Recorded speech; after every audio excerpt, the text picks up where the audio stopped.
Goon-maxing is a phenomenon rooted in excessive indulgence in online content, particularly in the pursuit of instant gratification. It involves behaviors that push the boundaries of consumption, where individuals immerse themselves in highly stimulating activities, often to the detriment of their mental and physical well-being. The term originates from internet subcultures and reflects the complex relationship between human psychology and the digital landscape. At the heart of this behavior lies the brain's reward system, which heavily relies on dopamine, a neurotransmitter responsible for pleasure and motivation. Engaging in these activities leads to immediate dopamine spikes, providing a fleeting sense of euphoria. Over time, repeated exposure diminishes the brain's sensitivity to ordinary pleasures, fostering a dependency on increasingly intense stimuli. This cycle often begins as a coping mechanism for stress, loneliness, or dissatisfaction with real-world experiences. The internet's accessibility amplifies the issue, offering unlimited opportunities to escape into curated worlds of stimulation. Goon-maxing thrives in environments that emphasize isolation. It is common among individuals who struggle with social anxiety, depression, or feelings of alienation. These behaviors often develop within online communities, where members validate and normalize excessive indulgence. The anonymity and lack of accountability in these spaces provide a fertile ground for habits that would otherwise seem extreme. This sense of belonging, though comforting, can reinforce cycles of dependency. For some, goon-maxing represents a rebellion against societal norms. Modern life often imposes high expectations, accompanied by curated portrayals of success and happiness on social media. These pressures drive individuals to seek solace in hedonistic behaviors that allow them to escape judgment and exert control over their lives. The internet, with its limitless possibilities for tailored gratification, becomes a refuge. Examples of goon-maxing manifest in various forms. Some individuals spend entire days consuming explicit or hyper-stimulating content, neglecting responsibilities, relationships, and even their health. Others might dive deeply into gaming or binge-watch media to the point where it disrupts their sleep, work, or education. In extreme cases, individuals curate intricate routines dedicated to these activities, prioritizing them over basic needs like food, hygiene, or physical activity. The consequences of goon-maxing can be severe. It often leads to feelings of shame, guilt, or regret, further exacerbating underlying mental health issues. Physical health may deteriorate due to prolonged sedentary behavior, lack of sleep, or poor nutrition. Breaking the cycle requires significant effort, as the habits formed are deeply entrenched and reinforced by the brain's altered reward pathways. Understanding goon-maxing involves recognizing its psychological roots and societal influences. It is both a symptom and a cause of deeper issues, highlighting the challenges posed by a digital world that offers boundless gratification while fostering. Conspiracy theory obsessions are the intense and often unhealthy fixation on alternative explanations for events, facts, or phenomena that contradict mainstream understanding or established evidence. These theories often suggest hidden motives, secret plots, or deliberate cover-ups by powerful entities such as governments, corporations, or other influential groups. For those who become obsessed with conspiracy theories, the appeal lies in the idea that they possess hidden knowledge that the majority of people are unaware of, which can give them a sense of superiority or control in a world that may seem chaotic or unpredictable. The psychology behind conspiracy theory obsessions is multifaceted. One primary factor is a need for certainty and control. The world can be overwhelming, and when individuals are faced with uncertainty, fear, or confusion, they may turn to conspiracy theories as a way to make sense of complex or frightening events. These theories offer a sense of explanation that makes the world feel more predictable and comprehensible, providing easy answers to difficult questions. By believing in a conspiracy theory, individuals feel as though they understand the truth about a situation, while others are deceived or manipulated. This belief can create a sense of empowerment and control, particularly in situations where the person feels powerless or helpless. Conspiracy theories often appeal to individuals who are already predisposed to distrust authority or established institutions. People who feel alienated from mainstream society or skeptical of governmental or corporate powers may find conspiracy theories comforting because they validate their suspicions. The sense of being part of a select group that knows the truth can foster a sense of community and belonging. For those who feel marginalized or disenfranchised, conspiracy theory communities can provide a sense of identity and purpose, allowing them to bond over shared beliefs and feel that they are fighting against a system that they believe is corrupt or oppressive. Psychologically, conspiracy theories can also serve as a form of coping mechanism.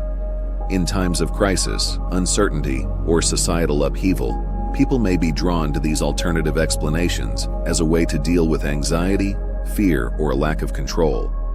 For example, during times of political instability, global pandemics, or economic uncertainty, individuals may be more likely to embrace conspiracy theories because they offer simple and clear-cut explanations for complex events.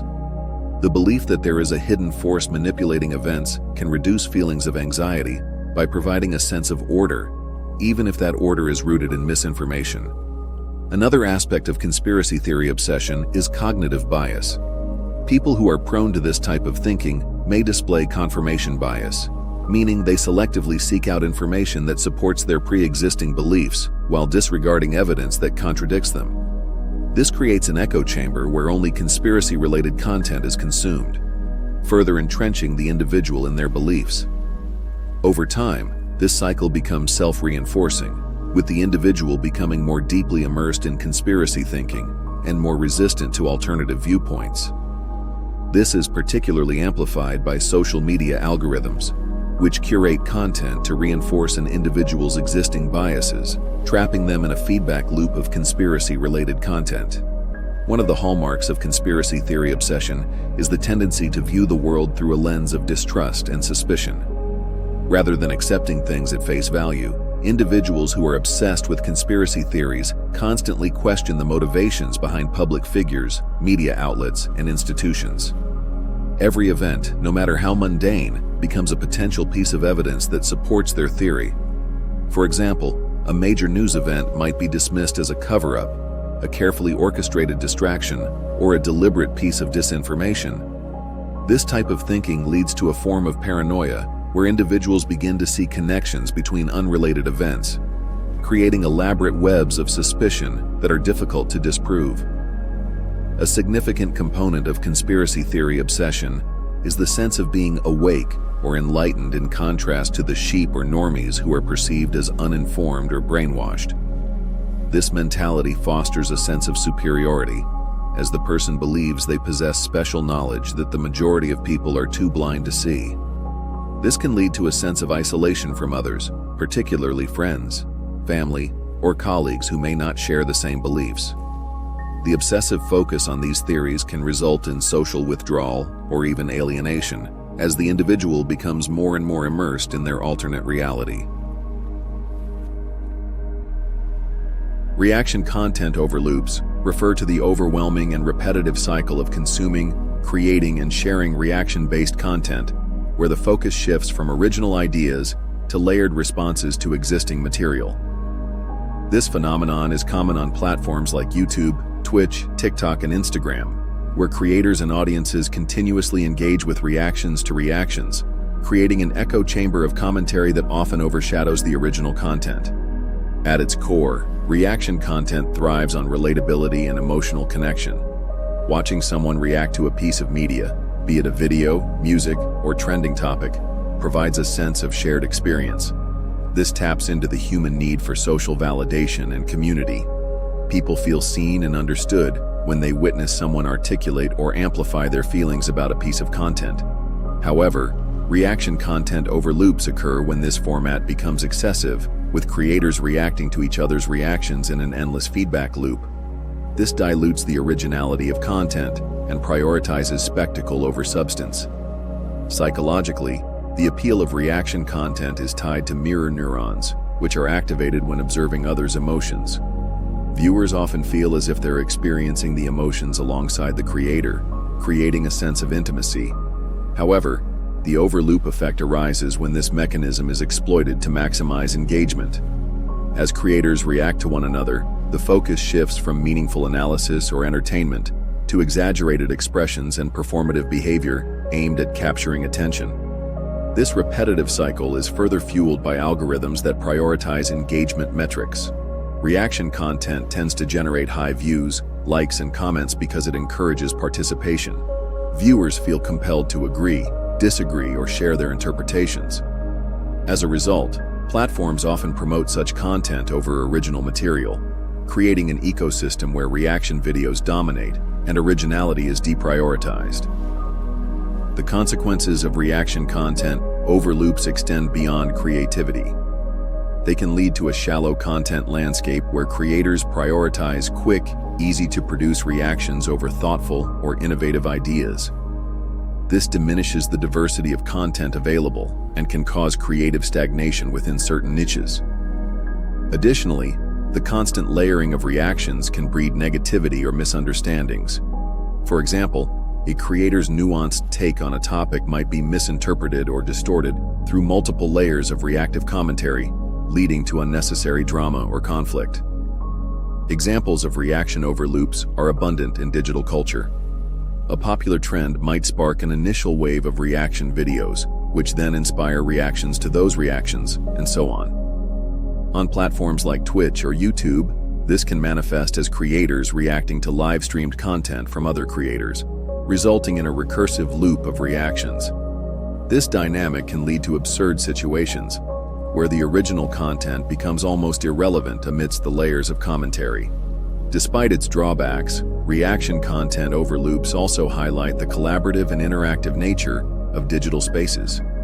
They demonstrate how content creation has evolved from a one-way broadcast to a participatory ecosystem. When executed thoughtfully, reaction content can provide valuable perspectives, amplify marginalized voices, or foster deeper discussions around cultural phenomena. To mitigate the negative aspects of reaction overloops, creators and audiences can focus on balance and intentionality. For creators, this means ensuring their reactions add value through insight, humor, or unique perspectives, rather than simply echoing existing opinions. For audiences, being selective about the reaction content they engage with can help shift demand toward originality and substance. Ultimately, reaction content overloops reflect the challenges and opportunities of a hyper-connected digital culture. While they can dilute creativity and promote superficiality, they also underscore the desire for shared experiences and community. By fostering thoughtful engagement, creators and viewers alike can harness the strengths of reaction culture while minimizing its drawbacks. Simping for celebrities refers to an obsessive, often unreciprocated admiration or infatuation for famous individuals, typically actors, musicians, influencers, or other public figures. The term simp is often used in internet culture to describe someone who idolizes or excessively supports another person, sometimes to the point of disregarding their own needs, dignity, or self-worth in favor of this adoration. When applied to celebrities, this phenomenon takes on a more extreme form, where fans may invest significant amounts of time, energy, and even money into supporting their favorite stars, often without any realistic expectation of mutual recognition or connection. Psychologically, simping for celebrities can be driven by a variety of factors, including the human need for connection, the allure of unattainable perfection, and the comfort of escapism. Celebrities often embody an idealized version of beauty, success, and charisma, making them deeply attractive to fans who are seeking to fill emotional voids or find role models. These public figures are often portrayed in ways that emphasize their perfection, whether through carefully curated social media posts, magazine spreads, or public appearances, which can create a sense of fantasy around their lives. This can lead fans to project their own desires and fantasies onto these celebrities, viewing them not as complex individuals, but as symbols of aspiration and unattainable greatness. One of the key psychological drivers of celebrity simping is the sense of connection and parasocial interaction. Although fans may never meet their idols in person, the constant exposure to a celebrity's life through social media, interviews, and public appearances can create the illusion of a relationship. Fans may feel they know their favorite celebrity intimately, despite the one-sided nature of this connection. Celebrities' interactions with their audience, through social media posts, live streams, or even fan events, further strengthen this illusion, making the fan feel that they are part of the celebrity's world, even though the celebrity likely has little to no knowledge of their existence. This creates an emotional bond that can feel real to the fan, fueling their obsession and devotion. Additionally, simping for celebrities can be linked to the desire for validation and social belonging. In fan communities, especially those built around popular celebrities, individuals may feel a sense of camaraderie and acceptance. Being part of a fan base can offer social connection, a shared identity, and a sense of purpose, especially for those who feel disconnected or isolated in their personal lives. These communities often bond over mutual admiration for a celebrity, engaging in discussions, sharing content, and defending their idols from criticism. In this way, simping for a celebrity can serve as a way to gain social approval and feel included in something larger than oneself. For some, celebrity simping can become a form of escapism. The fantasy of an idealized relationship with a celebrity provides an emotional distraction from the stresses or dissatisfactions of everyday life. By focusing on a celebrity's personal life, fans can temporarily escape from their own problems or insecurities. This escapism can be particularly appealing for people who feel unfulfilled or unhappy in their own relationships or personal circumstances, as the fantasy of a perfect celebrity relationship offers an idealized version of connection and love that is free of conflict or complications. However, simping for celebrities can also lead to unhealthy behaviors and mental states. For one, it can contribute to unrealistic expectations of relationships. The media often portrays celebrity relationships as perfect or aspirational, which can distort fans' understanding of love, intimacy, and connection. Fans may develop unrealistic standards for their own relationships, expecting their partners to live up to the fantasy they've created around their favorite celebrity. This can result in dissatisfaction with real-life relationships, as no partner can realistically meet the standards set by the unattainable perfection of a public figure. Moreover, simping for celebrities can sometimes lead to emotional distress, particularly when the object of adoration fails to meet the fans' expectations. The inevitable realization that the celebrity is not a real, accessible partner can cause feelings of rejection, disappointment, or even depression. This is especially true when fans invest heavily in the fantasy, spending time, money, and emotional energy into supporting a celebrity without receiving any form of acknowledgement in return. When a fan is overly emotionally invested in a celebrity, the separation between fantasy and reality can become blurred, and the fan might feel disillusioned when the celebrity doesn't live up to their idealized image. Chronically online tales refer to narratives, discussions, or behaviors shaped predominantly by individuals who spend an excessive amount of time in online spaces. These tales often reflect a detachment from offline realities, as the opinions, priorities, and social norms of digital subcultures take precedence over those of the physical world. This phenomenon has become increasingly visible with the rise of social media and internet forums, where niche communities, echo chambers, and trending topics dictate discourse. At its core, being chronically online stems from a hyper-immersive interaction with digital platforms. These platforms often create environments that reward participation through likes, comments, or shares, fostering a sense of validation and belonging. Over time, individuals immersed in these spaces may begin to view online culture as representative of the broader human experience, causing them to interpret offline situations through the lens of internet logic. This can lead to a skewed worldview, where complex issues are oversimplified into memes, buzzwords, or binary moral judgments. Psychologically, the tales of those chronically online highlight the impact of algorithmic feedback loops. Online platforms are designed to amplify content that elicits strong emotional reactions, be it outrage, humor, or relatability. As a result, chronically online individuals are often exposed to extreme, polarizing, or sensational narratives, reinforcing biases and shaping their understanding of the world in disproportionate ways.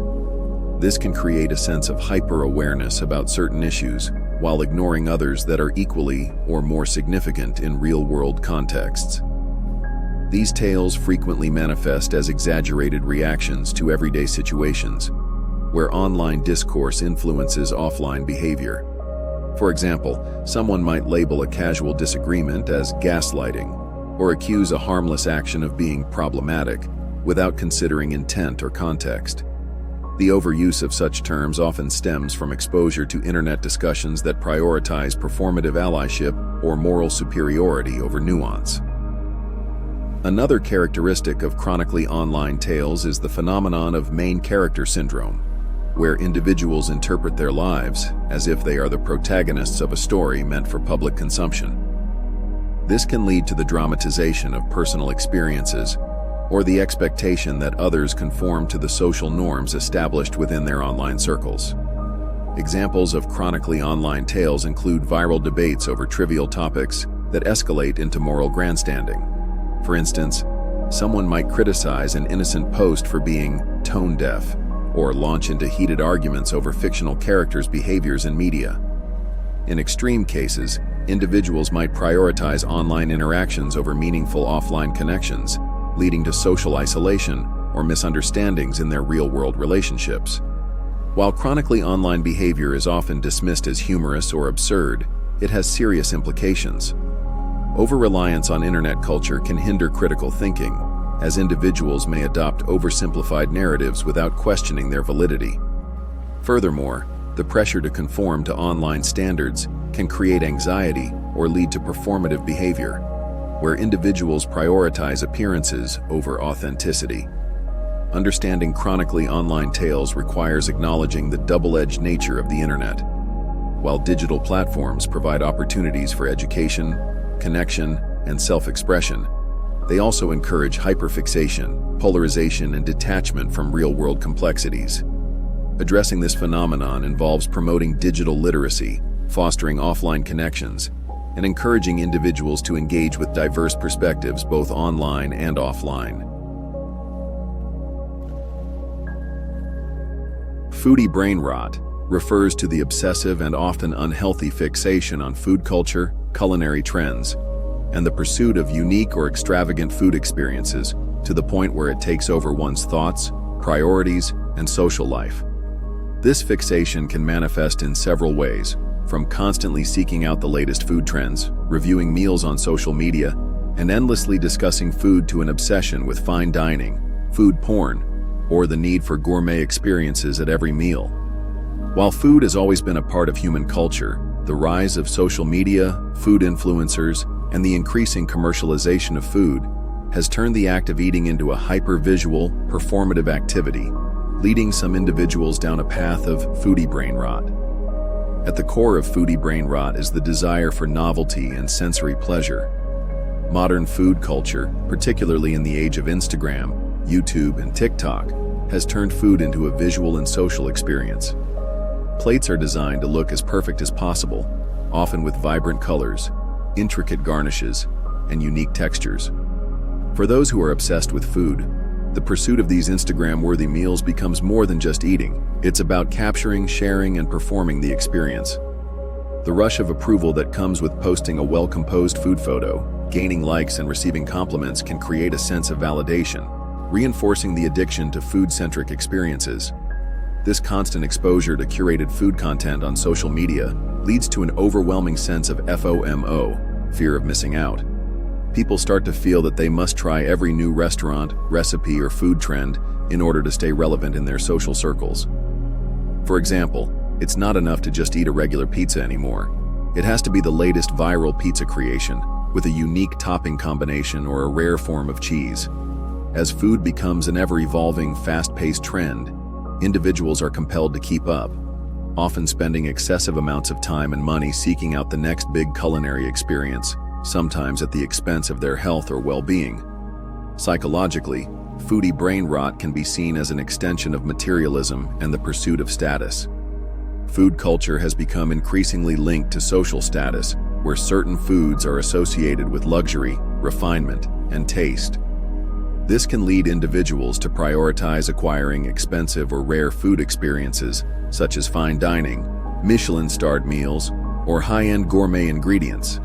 People often want to be seen as knowledgeable or cultured in the food world, so they pursue foods that can elevate their perceived social standing. In this context, food becomes a form of self-expression, where the choices of what to eat reflect personal identity and social positioning.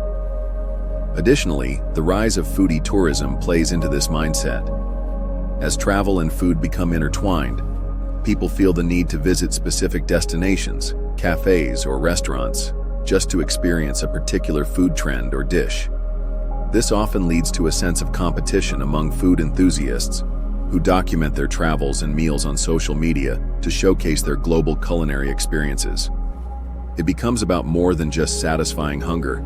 It's about experiencing food as a form of status symbol and storytelling, further embedding the obsession in one's life. This hyper-focus on food can also create an unhealthy relationship with eating. Food no longer remains a basic, necessary activity for sustenance. Instead, it becomes an event, often clouded by perfectionist standards. People might obsess over food preparation, calorie counting, or adhering to particular dietary restrictions, trying to create the perfect meal or follow the latest diet trend. This can lead to stress, anxiety, and guilt, as the pursuit of food perfection starts to overshadow the simple pleasure of eating. The fear of missing out on a new culinary experience or failing to achieve food-related goals can create a cycle of dissatisfaction, as the next food trend always feels just out of reach. For some individuals, foodie brain rot can also lead to a sense of identity being tied to one's knowledge of food. Food becomes a form of social currency, where having a vast understanding of ingredients, techniques, and restaurant recommendations is seen as an intellectual or social asset. This creates pressure to constantly stay updated on the latest culinary news, new openings, and food innovations, leading to information overload. As a result, people may spend excessive time researching recipes, watching food-related content, or engaging in discussions about culinary trends, often neglecting other aspects of their lives. Speedrun culture revolves around the pursuit of completing a video game or specific tasks within it as quickly as possible, often by utilizing in-depth knowledge of game mechanics, glitches, and strategies. This culture has grown from a niche hobby into a global phenomenon, fueled by online communities, live streaming platforms like Twitch, and events such as Games Done Quick. While speedrunning is inherently about pushing limits and achieving goals, the culture around it reflects a deeper intersection of gaming passion, competition, and community. Psychologically, speedrunning taps into the brain's reward system by offering measurable goals and immediate feedback. Every second saved or record broken provides a surge of accomplishment. For many participants, the appeal lies in the mastery of complex systems. Speedrunning requires meticulous planning, problem-solving, and persistence, which activate cognitive processes associated with learning and skill building. However, this intense focus on optimization can also lead to stress and burnout, as players often spend hours grinding for perfection. The culture is defined by a unique blend of competition and collaboration. While speedrunners strive to outdo each other's times, the community is highly cooperative, sharing strategies, routes, and discoveries. Forums, Discord servers, and YouTube channels are filled with guides and discussions, fostering a sense of camaraderie. This communal effort is particularly evident in glitch hunting, where players collectively explore ways to exploit a game's code for faster completions. Speedrun culture also embodies the ethos of experimentation and creativity. Games that were not designed for speedrunning are broken down and repurposed, revealing hidden depths and possibilities. This challenges the conventional ways games are played and interpreted, transforming them into tools for innovation. For example, speedrunners often find alternate paths, skip intended sequences, or manipulate in-game physics to shave off precious seconds, reimagining the original design in the process. However, the intense focus on speed can sometimes lead to unhealthy behaviors. Speedrunning marathons or prolonged practice sessions can contribute to physical and mental strain. The pressure to set records or maintain rankings may lead to frustration, self-doubt, or burnout. particularly when progress stagnates or mistakes derail attempts. Additionally, the competitive nature of the culture can occasionally foster toxic behaviors, such as gatekeeping or harassment, though such incidents are not representative of the broader community. Examples of speedrun culture extend beyond the gaming itself.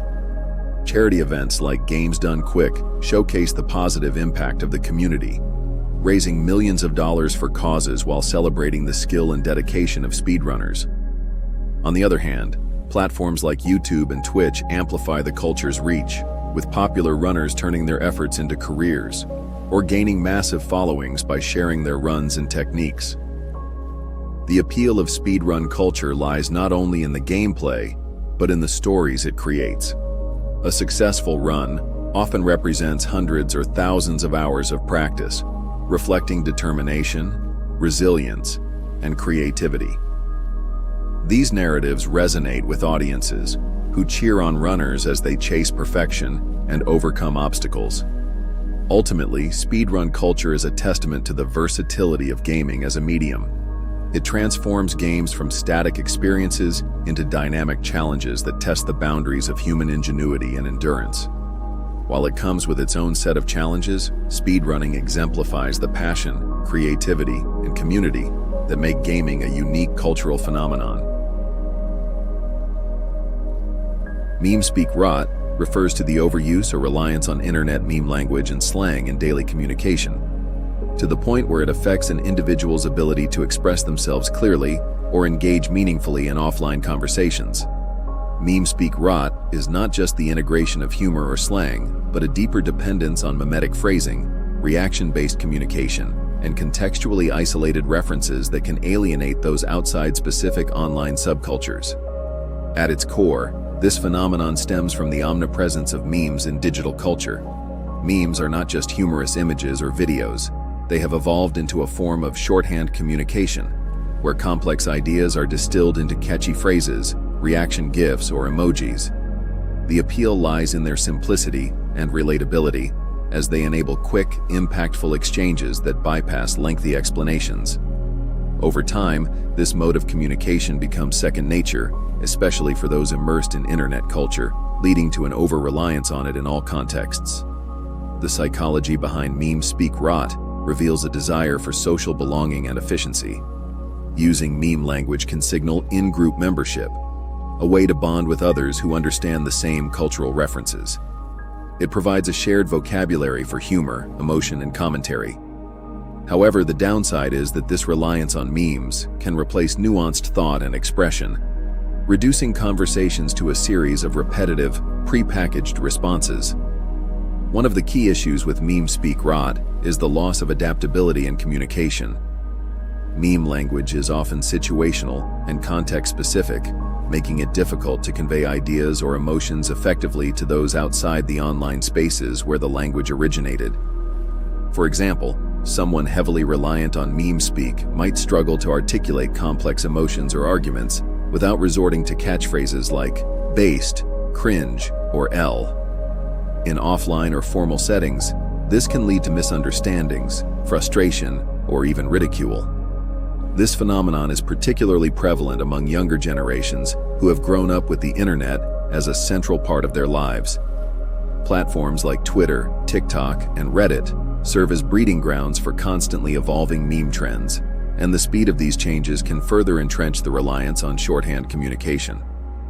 The rapid turnover of meme culture also encourages fleeting engagement with ideas, as the focus shifts from depth to immediacy and virality. Examples of meme speak rot are visible in everyday interactions. People might describe their day as big yikes, respond to challenges with "it is what it is," or dismiss opinions they dislike with a simple ratio. While these phrases can be amusing and relatable in the right context, overuse diminishes their impact and makes conversations feel superficial. In more serious contexts, the inability to step outside meme-based communication can hinder meaningful dialogue or problem-solving. Meme speak rot also highlights a broader cultural trend toward humor as a coping mechanism. Many memes are rooted in irony, sarcasm, or self-deprecation, reflecting the anxieties and absurdities of modern life. For those heavily influenced by meme culture, These linguistic patterns become a default way to process and communicate emotions, often masking deeper vulnerabilities or insecurities. Addressing meme speak rot does not mean rejecting internet culture but finding a balance. Memes can enrich communication by adding humor and relatability, but they should not replace critical thinking or emotional depth. Encouraging individuals to engage with diverse forms of expression, both online and offline, can help counteract this phenomenon. By cultivating self-awareness and adaptability, people can enjoy the benefits of meme culture while maintaining the ability to communicate meaningfully in all aspects of life. Skibidi obsession is a cultural phenomenon centered around the intense fascination with the viral Skibidi toilet series, which exploded in popularity on platforms like TikTok and YouTube. The series, blending absurd humor, surreal animation, and catchy audio, has captivated millions worldwide, particularly younger audiences. The obsession stems from its unique ability to tap into the fast-paced, highly mimetic nature of online culture, making it both addictive and deeply embedded in digital trends. Psychologically, Skibidi obsession reflects the appeal of novelty and unpredictability. The human brain is wired to seek out stimuli that deviate from the ordinary, and the surreal, almost nonsensical nature of the series offers an endless stream of unexpected moments. Each episode provides just enough structure to maintain continuity, while subverting expectations with bizarre twists, keeping viewers engaged and eager for the next installment. The series capitalizes on the brain's love for patterns by using a repetitive yet catchy soundtrack and recognizable motifs like dancing toilets and surreal characters, which create a sense of familiarity while still delivering surprises. This obsession is amplified by the social dynamics of modern digital platforms. TikTok's algorithm, for example, thrives on amplifying viral content, exposing users repeatedly to the series through memes, remixes, and reaction videos. For younger audiences, participating in the trend becomes a form of social currency, allowing them to bond with peers over shared jokes and references. The Skibidi Toilet series has also become a template for creativity, encouraging fans to create their own versions, fostering a sense of community and belonging. However, the relentless exposure can lead to fixation, especially for impressionable minds. The looped format and escalating absurdity create a hypnotic effect, with many viewers rewatching episodes or consuming fan-made content for hours. For some, this obsession provides an escape from the monotony of daily life, offering a colorful and chaotic world that feels more engaging than reality. Others might find comfort in its predictability. The music and recurring characters become a source of stability in an otherwise unpredictable digital landscape. Examples of Skibidi obsession are abundant. Children and teenagers often mimic the dance moves or audio clips in their own videos, creating a cycle of reinforcement as the trend gains even more traction. Fans frequently debate the storyline, create elaborate theories about its meaning, or compete to spot Easter eggs in the episodes. Schools and workplaces have also reported the trend influencing social behavior, with Skibidi references spilling over into everyday conversations and even classroom disruptions. While largely harmless, Skibidi obsession also highlights the downsides of virality. The overwhelming saturation of content can lead to fatigue, while some individuals may struggle to disengage due to the series' highly stimulating nature. For parents and educators, the challenge lies in helping younger audiences balance their consumption, fostering critical thinking about trends without stifling creativity or enjoyment. Ultimately, Skibidi obsession serves as a case study in how digital culture shapes modern entertainment and behavior. Its rapid rise and widespread appeal underscore the power of absurdity, humor, and shared experience in capturing attention in an era where attention itself has become a valuable commodity. Discord degeneracy refers to the excessive or inappropriate behavior and interactions that occur within certain Discord servers, often characterized by toxic environments, extreme content, or a lack of moderation. As a popular communication platform, Discord is widely used by communities for everything from gaming and education to art and socializing. However, due to its open nature and minimal barriers to entry, it can also foster spaces where negative behaviors emerge, contributing to what some might call a degenerate environment. At its core, Discord degeneracy often stems from anonymity and a lack of accountability. Unlike more centralized social media platforms, Discord allows for more casual interactions where users can join servers without strict vetting or oversight.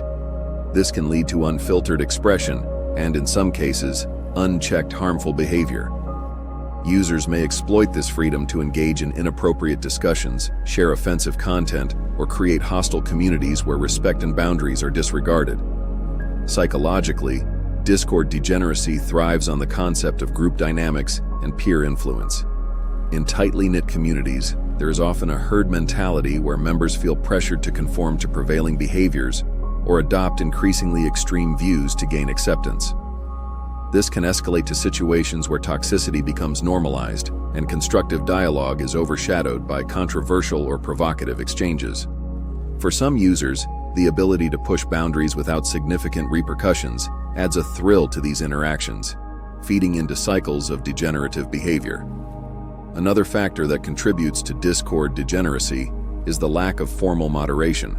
While many servers have dedicated moderators, smaller or less populated communities may lack effective oversight, allowing negative behaviors to go unchecked. In some cases, server owners or moderators may even unintentionally encourage a more permissive atmosphere, leading to an environment where inappropriate content or harassment can flourish. Examples of Discord degeneracy include excessive trolling, targeted harassment, inappropriate content sharing, or the spread of misinformation. Some servers may be dedicated to edgy or controversial humor, where members make distasteful jokes or share sensitive material, with little regard for the potential impact on others. This can lead to marginalized groups feeling alienated or unsafe, creating an exclusionary environment. Additionally, Discord degeneracy often overlaps with broader issues like cancel culture or extremist groups. In some servers, discussions may veer toward divisive topics such as politics, religion, or social justice, where the atmosphere becomes hostile, and differing opinions are met with aggression or censorship. The fast-paced nature of Discord discussions, combined with the ease of anonymity, can amplify these tensions and lead to destructive outcomes. Addressing Discord degeneracy requires a combination of community engagement and moderation. Creating clear rules, enforcing consequences for toxic behavior, and encouraging positive interactions are key steps to fostering a healthier environment. Transparency in moderating decisions and ensuring that marginalized voices are heard can also help balance out negative behaviors. Ultimately, while Discord is a powerful tool for community building, its open nature necessitates careful management. By promoting respectful communication, accountability, and inclusivity, servers can become spaces where users feel comfortable and safe to engage meaningfully, rather than degeneratively. Parasocial overload refers to the overwhelming psychological and emotional impact experienced when individuals form intense, one-sided relationships with public figures, influencers, or fictional characters. In a parasocial relationship, the audience feels a deep connection with someone who is often unaware of their existence. While this phenomenon is not inherently negative, parasocial overload occurs when these relationships dominate an individual's emotional energy, time, and mental space to the point where it disrupts their real-life relationships and well-being.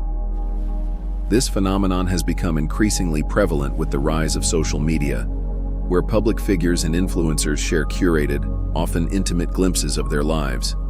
Platforms like YouTube, Twitch, Instagram, and TikTok blur the boundaries between celebrities and their audiences, fostering a sense of closeness. Live interactions, personal stories, and direct engagement, such as responding to comments or messages, heighten the illusion of mutual connection, making the relationship feel real and reciprocal. Psychologically, parasocial overload taps into the brain's natural inclination to seek connection and attachment. Humans are wired to form bonds with those they see regularly, hear from, or feel emotionally invested in. When a public figure shares their life or creates relatable content, it activates the same mechanisms that foster real-life friendships. However, unlike mutual relationships, parasocial ones are inherently one-sided, which can lead to unmet emotional needs or unrealistic expectations. The overload occurs when individuals invest excessive time and emotional energy into these relationships, often at the expense of their real-world connections or responsibilities. For instance, someone might prioritize watching their favorite streamer's content over spending time with friends or family. Others may experience intense emotional reactions to the perceived successes or struggles of the person they admire, feeling joy, sadness, or even anger, as though they were directly involved. Social media algorithms exacerbate parasocial overload by continually feeding users content related to their favorite figures, reinforcing the attachment and making it harder to disengage.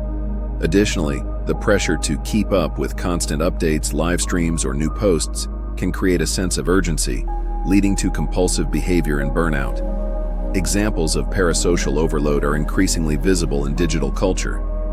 Fans may experience extreme distress over a celebrity breakup, feel betrayed by an influencer's actions, or dedicate significant time and money to supporting their favorite creator. In extreme cases, individuals might stalk or harass public figures, mistakenly believing their parasocial relationship grants them a special status or entitlement. Alternatively, some might struggle with feelings of inadequacy or exclusion when their admiration is not acknowledged, even in trivial ways, such as a missed reply to a comment.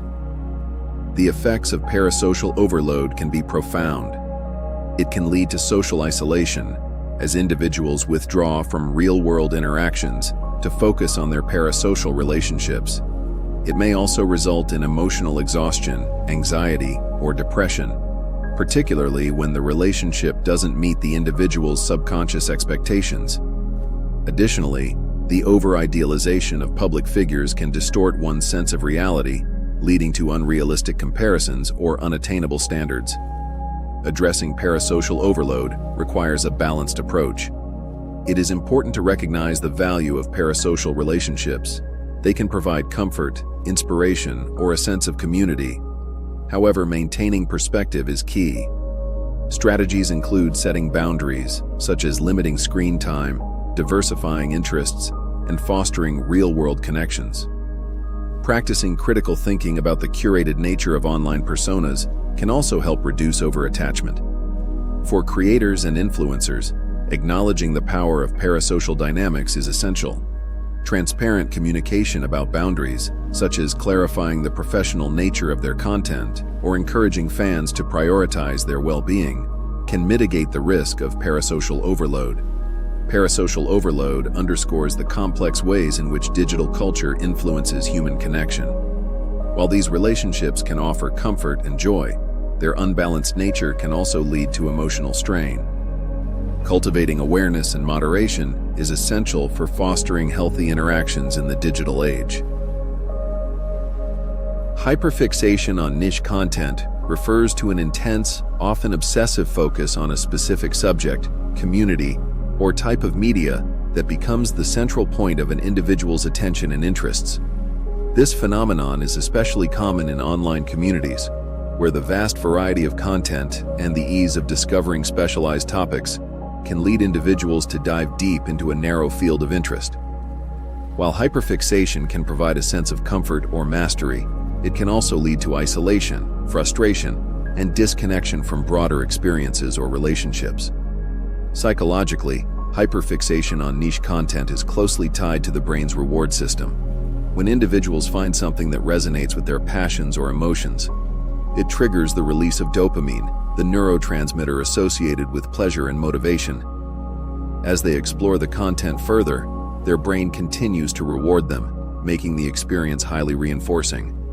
Over time, this can create a feedback loop where the individual seeks out more of the same content to maintain that dopamine rush, narrowing their focus even further. The nature of niche content often intensifies this focus. Many subcultures and niche communities are built around deep, specialized knowledge, and discovering these areas can be exhilarating for individuals who feel alienated or disconnected from mainstream interests. For example, someone might become hyperfixated on a specific genre of music, obscure video games, or a lesser-known historical period. The uniqueness of the content can give them a sense of identity and belonging, as it allows them to engage in conversations with like-minded individuals who share their passion. However, this intense focus can lead to a sense of exclusion or burnout. The more an individual fixates on niche content, the more difficult it becomes to engage with other interests or people outside that niche. Social interactions may revolve exclusively around that narrow topic, leaving little room for broader connections or conversations. In extreme cases, this can result in social isolation, where the person's world becomes consumed by their obsession, and they struggle to engage with people or ideas outside their area of interest. The digital landscape has amplified hyperfixation on niche content. Platforms like YouTube, Reddit, and TikTok enable users to curate their feeds and immerse themselves in communities dedicated to specific interests.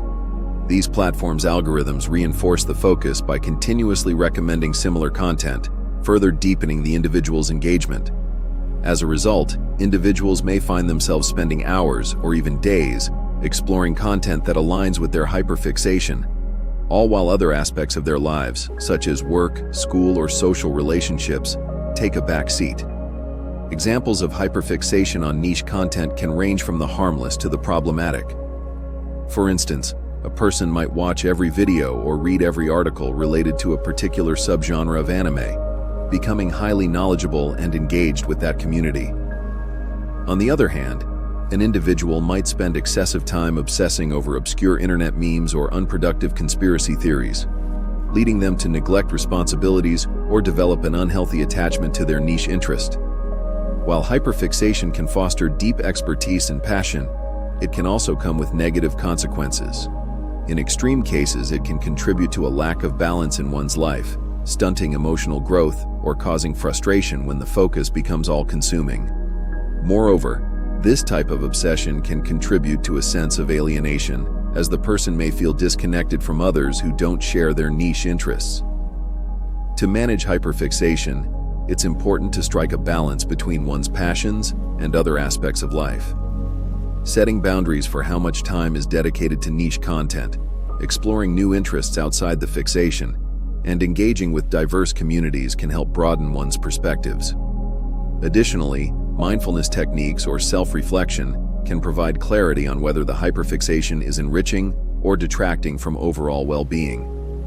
Hyperfixation on niche content reflects the power of passion and focus in the digital age. While it can be a gateway to deep learning and community engagement, it is essential to ensure that it does not come at the expense of mental health, relationships, or a well-rounded sense of self. Algorithm addiction refers to a state where individuals become dependent on algorithms to shape their behavior, preferences, and interactions.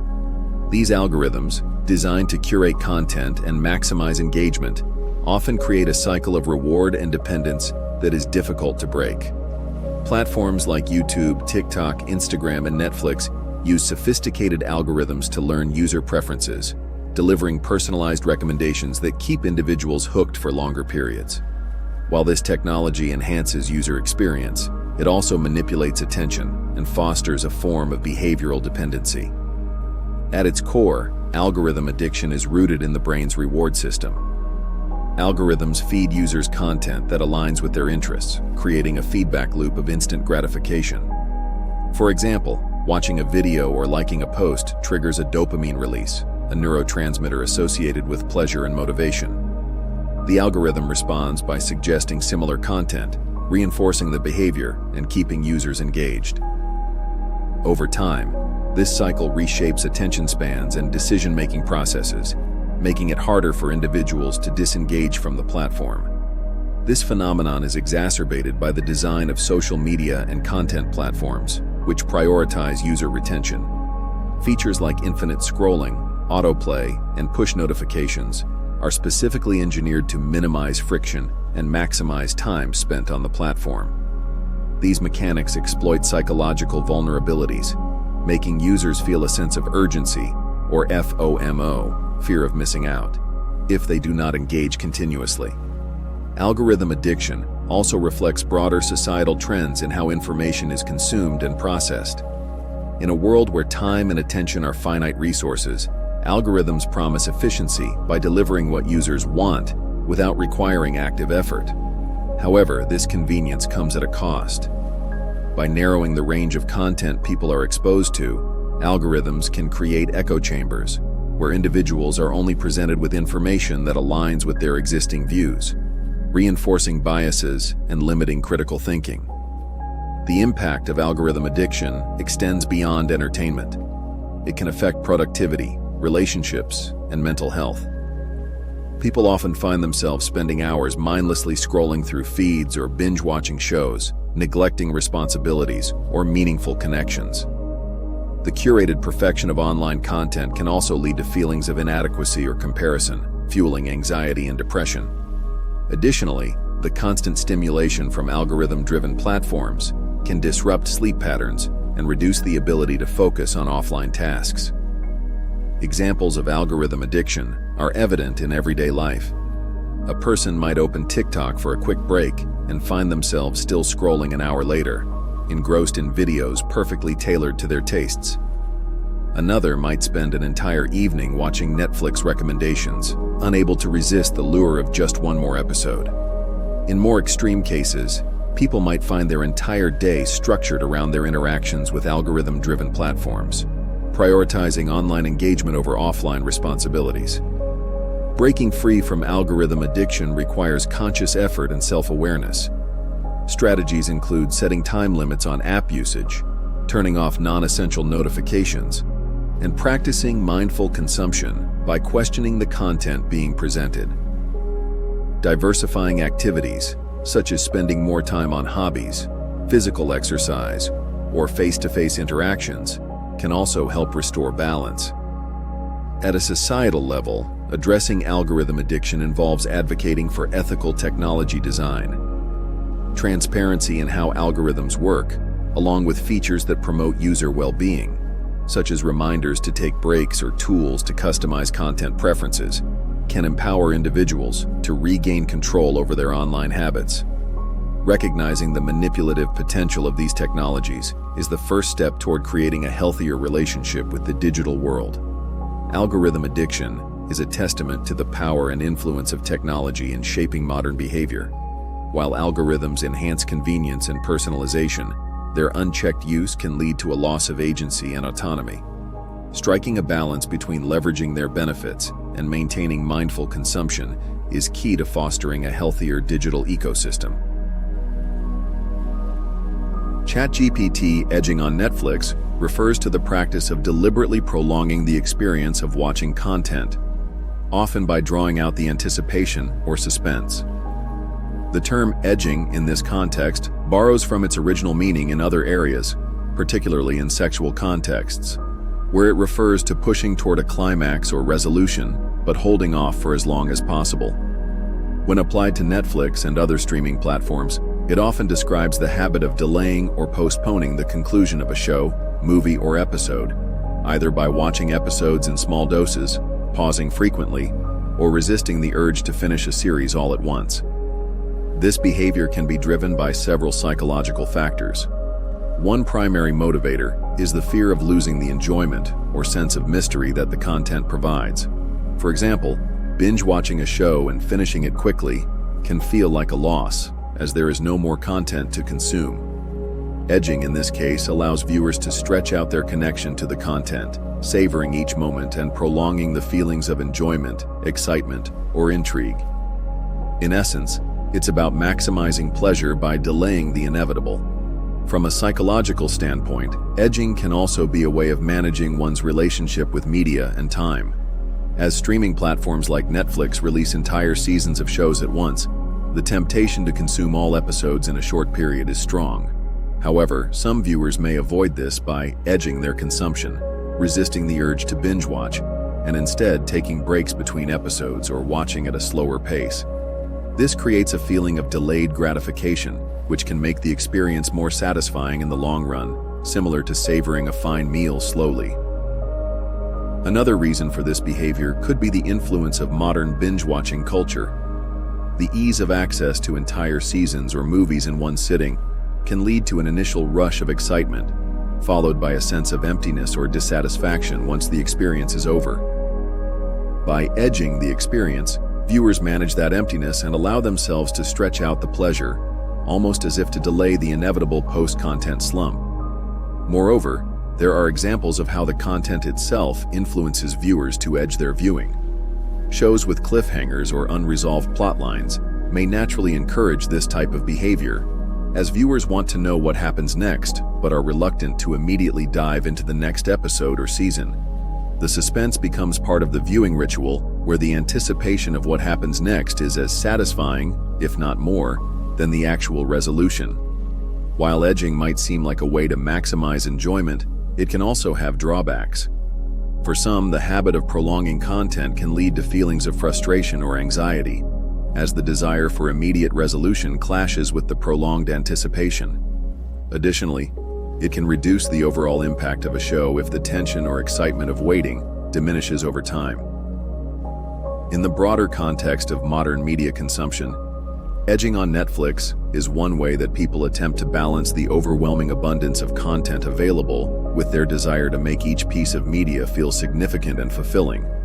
By controlling their pacing and delaying the finality of a series, viewers can manage their attachment to the content, extend their enjoyment, and avoid the inevitable disappointment that comes when the story ends. The gacha game drain refers to the psychological and financial toll that gacha-based mobile games can have on players, often driven by the game's loot box mechanics, which revolve around random rewards. In gacha games, players spend in-game currency, which may be earned or purchased with real money, to unlock characters, items, or other in-game assets, typically through a randomized draw or gacha pull. While the randomness and excitement of getting rare or powerful items can be thrilling, the constant cycle of gambling-like mechanics can result in players becoming drained both emotionally and financially. Psychologically, gacha games exploit the brain's reward system, particularly through the principle of variable rewards. This principle is similar to the way slot machines work, offering unpredictable outcomes that trigger dopamine releases when a player receives a desirable item or character. Over time, players become conditioned to seek out these rewards, which can lead to an obsession with getting the next big win.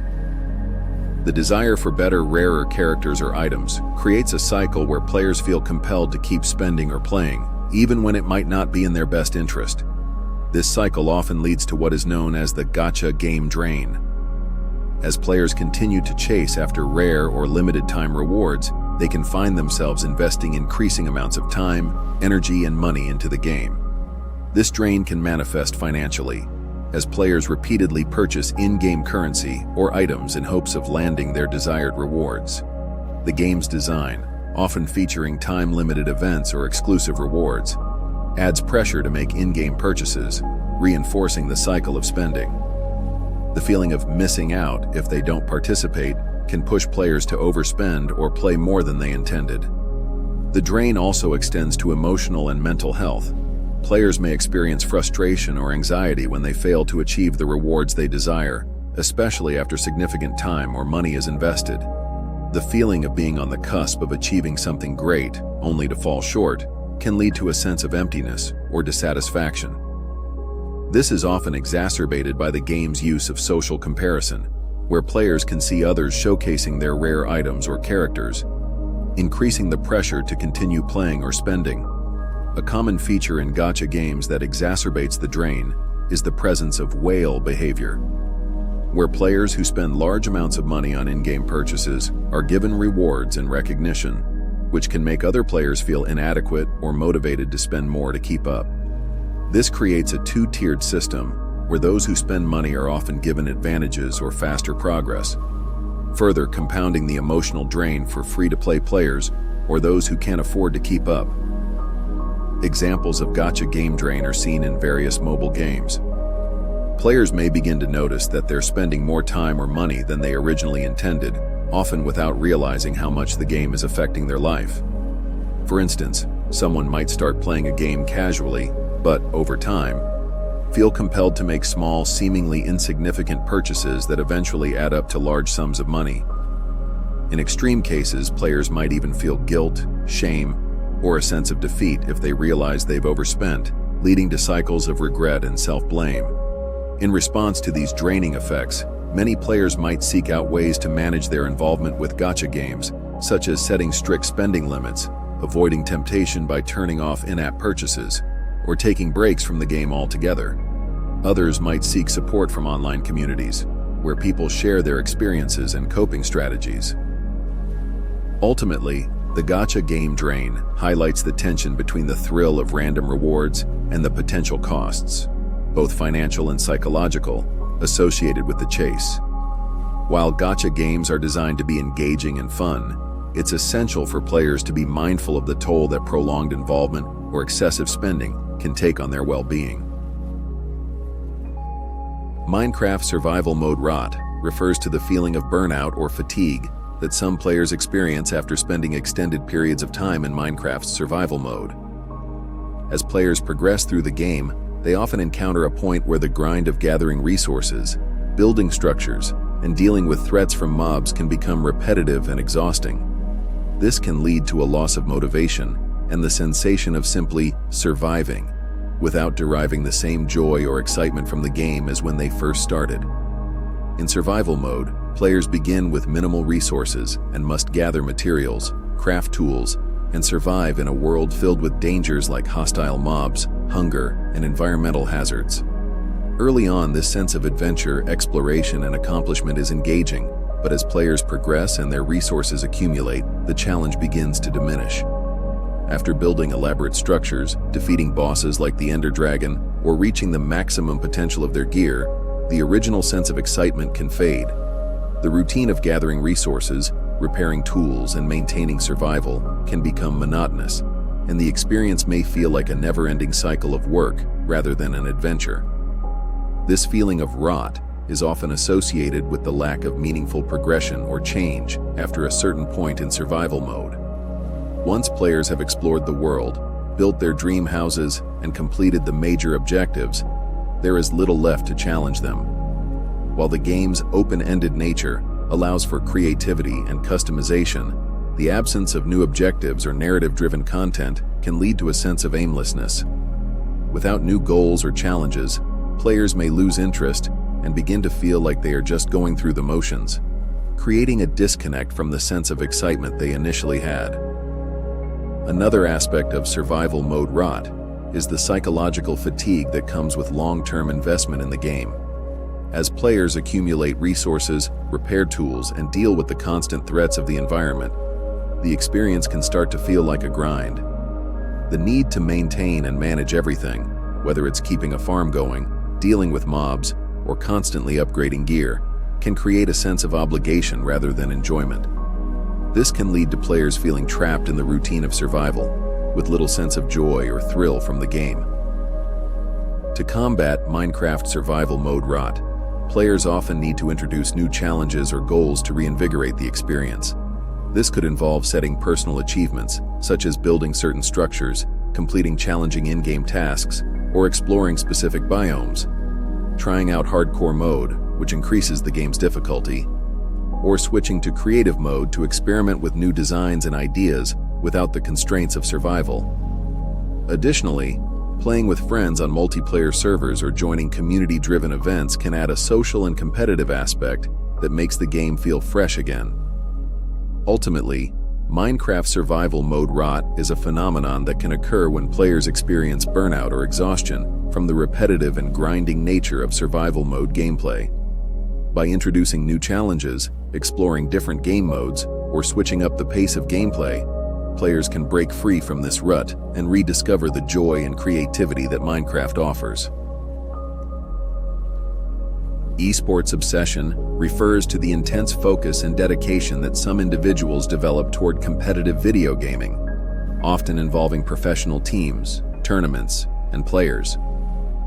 This obsession can manifest in various ways, including excessive time spent watching esports events, following teams or individual players, and prioritizing esports-related content over other aspects of life. The psychological drivers behind esports obsession are deeply rooted in passion, community, competition, and the desire for validation, but it can also lead to negative consequences if taken to extremes. One of the primary psychological factors behind esports obsession is the competitive nature of the sport. Like traditional sports, esports offers a structured environment where players and teams compete for glory, fame, and financial rewards. Many fans of esports are drawn to the skill and strategy involved in competitive gaming, and the excitement of watching high-level play can become addictive. The thrill of seeing top-tier players execute complex strategies, make precise movements, and outplay their opponents often evokes strong emotions in viewers, leading them to follow the game closely. Esports fans can become deeply invested in the outcomes of tournaments, particularly when their favorite teams or players are competing. This emotional attachment to the competition is similar to that seen in fans of traditional sports teams. Another psychological aspect of esports obsession is the sense of community and belonging. Fans of esports often find themselves connecting with others who share similar interests, whether through online forums, social media, or in-person events. This sense of camaraderie can be particularly compelling for individuals who feel isolated or lack social connections in other areas of their lives.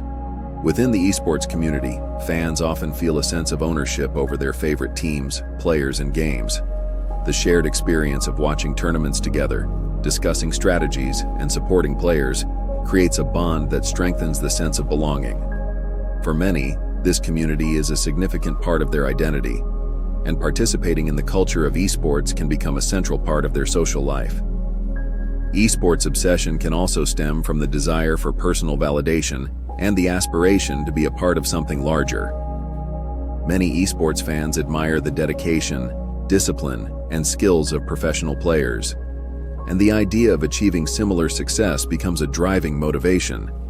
Some fans may even attempt to emulate the strategies, techniques, and playstyles of top-tier players in an effort to improve their own skills. Additionally, the success and fame of esports athletes serve as aspirational figures for fans, making them feel connected to the larger world of esports. For others, the obsession may stem from the thrill of watching their own favorite players or teams succeed, as the achievements of these entities can feel personally validating, especially if fans have followed their progress for years. However, when esports obsession reaches unhealthy levels, it can lead to negative consequences. Individuals may prioritize watching esports events or consuming related content over other important aspects of life, such as work, education, relationships, or self-care. The obsession with esports can lead to long hours spent watching live streams, attending events, or discussing games online, which may interfere with personal responsibilities. For some, this obsession can even lead to sleep deprivation, as the appeal of watching a high-stakes match or catching up on content from different time zones becomes overwhelming. In some cases, people may develop an unhealthy attachment to the outcomes of esports events. This can lead to intense emotional highs and lows based on the performance of a favorite team or player. When their team loses or a player they follow is eliminated, fans can experience feelings of disappointment, anger, or sadness. In extreme cases, this emotional dependency on esports can lead to symptoms of anxiety or depression, especially when it becomes a person's primary source of emotional fulfillment. Esports obsession can also affect an individual's mental health in other ways. For instance, some fans may struggle with feelings of inadequacy or low self-esteem if they feel they are not able to match the skills or dedication of professional players. They may internalize the pressure to be the best, leading to a sense of failure or frustration. In addition, as esports culture is often tied to intense competition, fans may feel pressure to stay on top of the latest trends or be in the know about every tournament or game, creating an unrelenting need to stay informed. Cinematic universe fatigue refers to the sense of exhaustion, oversaturation, and disinterest that some individuals experience when exposed to an overwhelming number of interconnected films or TV shows set within a shared universe. Typically, a franchise like the Marvel Cinematic Universe, MCU, the DC Extended Universe, DCEU, or other expansive film franchises. This fatigue can occur as viewers feel inundated with constant releases, often with little variety in tone, plot structure, or creative direction. As a result, audiences may feel burned out by the never-ending stream of interconnected films and media that all contribute to a larger narrative. The psychology behind cinematic universe fatigue is rooted in several factors, including oversaturation, diminishing returns, and the pressure of keeping up with interconnected stories. The concept of a cinematic universe relies heavily on creating a series of films and TV shows that build on one another, allowing for crossover events, shared characters, and long-term story arcs. While this structure has proven successful in creating vast, expansive worlds that keep audiences engaged for years, the sheer volume of content can become overwhelming. The first factor that contributes to cinematic universe fatigue is oversaturation.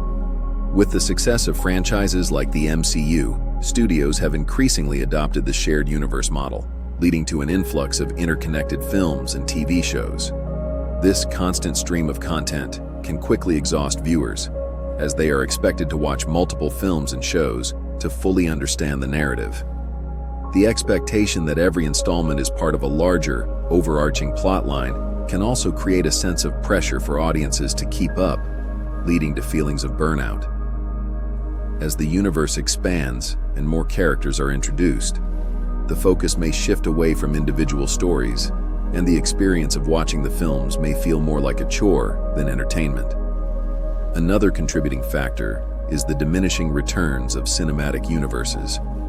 As more films are added to a shared universe, the novelty and excitement of the concept can start to wear thin. Early installments in a cinematic universe may generate excitement due to the fresh ideas and world building, but as the franchise progresses, the storytelling can feel repetitive, formulaic, and less innovative. Viewers may begin to notice a lack of originality or risk-taking as studios stick to tried-and-true formulas that have worked in the past. The desire to maintain consistency and continuity within the universe can limit the scope for creative exploration, leaving audiences feeling like they are seeing the same plot devices and character arcs play out repeatedly. The interconnected nature of cinematic universes can also contribute to fatigue. As each film or TV show is often designed to set up future installments or reference previous ones, viewers may feel like they are being forced to watch every piece of content in order to fully understand the story. This can create a sense of obligation rather than enjoyment, as audiences feel they need to stay current with the entire franchise, even if they aren't interested in every individual installment. The constant crossovers and references to other films in the series can become distracting or alienating for those who are not invested in every aspect of the universe. Moreover, cinematic universes often rely heavily on fan service, which can lead to fatigue if overused. In an effort to please dedicated fans, studios may include excessive references to past events, characters, or plot points from earlier films. While these moments can be exciting for longtime fans, they can also feel forced or pandering to those who may not care about every detail of the larger universe. Over time, this focus on fan service can undermine the storytelling and make the films feel like they are catering to a specific audience rather than telling compelling stories. The sheer length of many cinematic universes can also contribute to fatigue. With interconnected films spanning years or even decades, viewers may struggle to maintain interest in the long-term narrative. As the franchise expands, the complexity of the storylines increases and new characters are introduced, making it harder for casual viewers to keep up. The continuity-heavy nature of these universes can result in convoluted plots, and fans may feel alienated if they miss a few installments or fail to grasp the nuances of the ongoing storyline. The pressure to stay invested in a franchise for years on end can lead to a sense of mental exhaustion. Anime overload refers to a situation in which an individual becomes overwhelmed or mentally fatigued due to excessive consumption of anime content. This can happen when a person watches anime for extended periods, consumes too many different series at once, or becomes so deeply immersed in the culture that it begins to negatively affect their well-being. While anime is a form of entertainment that many enjoy, the concept of overload highlights how overconsumption, whether in terms of quantity, emotional investment, or time, can result in burnout, loss of interest, or even psychological strain. The psychology behind anime overload is linked to the dopamine-driven feedback loop that occurs with any form of media consumption. Initially, watching anime may provide a sense of excitement, curiosity, or relaxation as it taps into emotional responses and imagination. New anime series with compelling characters, exciting plots, or unique animation styles can feel stimulating and rewarding. However, if a person becomes consumed by the sheer volume of content available, this initial excitement can gradually diminish, leading to desensitization or fatigue. Just as watching too much of any media can lead to boredom or a diminished sense of satisfaction, anime overload can make it harder to find enjoyment in new series as the novelty wears off. Another key factor in anime overload is the vastness of the anime world. With thousands of series spanning multiple genres, themes, and subcultures, it can be easy to fall into the trap of trying to watch as much anime as possible to stay up to date with trends, recommendations, or fan discussions. This desire to keep up with everything can result in a sense of pressure to watch more, even when it starts to feel like a chore. The constant influx of new shows, sequels, movies, and fan discussions on platforms like Reddit, Twitter, or YouTube can exacerbate this feeling, as individuals might feel that they need to watch or keep track of every popular series to remain part of the community. One of the primary psychological effects of anime overload is decision fatigue. When a person watches too many shows at once or jumps between different genres and series, it can become difficult to make choices about what to watch next. With so many options, individuals might feel paralyzed, unable to commit to one series for fear of missing out on something better.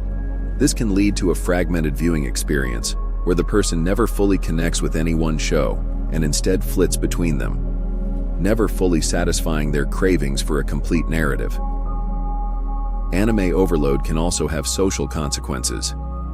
For individuals who are deeply invested in anime, their daily lives might become centered around discussions, fan theories, and keeping up with the latest episodes or releases. This intense focus can lead to social isolation, as anime fandoms might become the primary form of interaction, at the expense of real-world relationships. Additionally, individuals who spend too much time watching anime might neglect other important areas of their lives, such as work, school, or personal responsibilities, contributing to stress and dissatisfaction. In extreme cases, anime overload can even lead to a sense of anime fatigue, where a person may temporarily lose interest in the medium entirely. They might experience a lack of motivation to watch any anime, feeling burned out by the constant consumption of content. This can be compounded by the overwhelming nature of the medium, with long-running series or seasons that feel like an insurmountable task to complete, leading to a loss of enjoyment. To avoid anime overload, it's important to set healthy boundaries and practice moderation, limiting the number of anime series being watched at once, taking breaks between episodes or seasons, and balancing anime consumption with other hobbies or social activities can help maintain a healthy relationship with the medium. Additionally, it's helpful to focus on quality over quantity, choosing to invest time in shows that truly resonate with personal tastes rather than trying to watch everything that's trending. This approach not only preserves the enjoyment of anime, but also ensures that it remains a positive and enriching part of one's entertainment experience rather than a source of stress or exhaustion. In essence, while anime is a beloved and diverse form of entertainment, overload can diminish its impact and turn it into something more draining than enjoyable.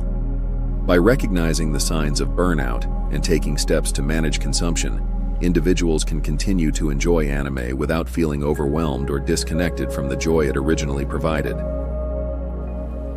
The fanfiction wormhole refers to the deep dive some people experience when they get absorbed into reading fanfiction, often leading them down a seemingly endless path of stories, alternate universes, and character interpretations.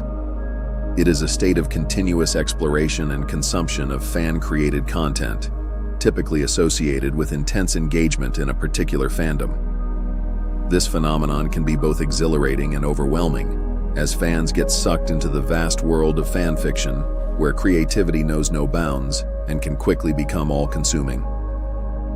The psychology behind the fanfiction wormhole is driven by a few key factors: immersion, escapism, and the desire for new perspectives on beloved characters and worlds. When a fan of a particular book, movie, TV show, or game becomes deeply attached to the characters or the story, they may feel the urge to explore more content that expands upon the universe they love.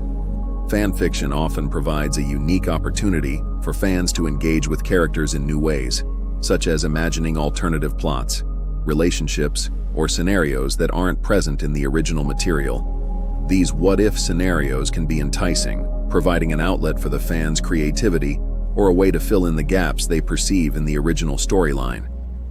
Moreover, fanfiction serves as a form of escapism. People who engage in the fanfiction wormhole might be seeking refuge from real-life stressors or difficulties, finding comfort in the familiar settings and characters of their favorite media. The emotional investment in these characters can make the worlds they inhabit feel like a safe space, and fan fiction allows fans to control narratives, often resulting in happier or more satisfying conclusions.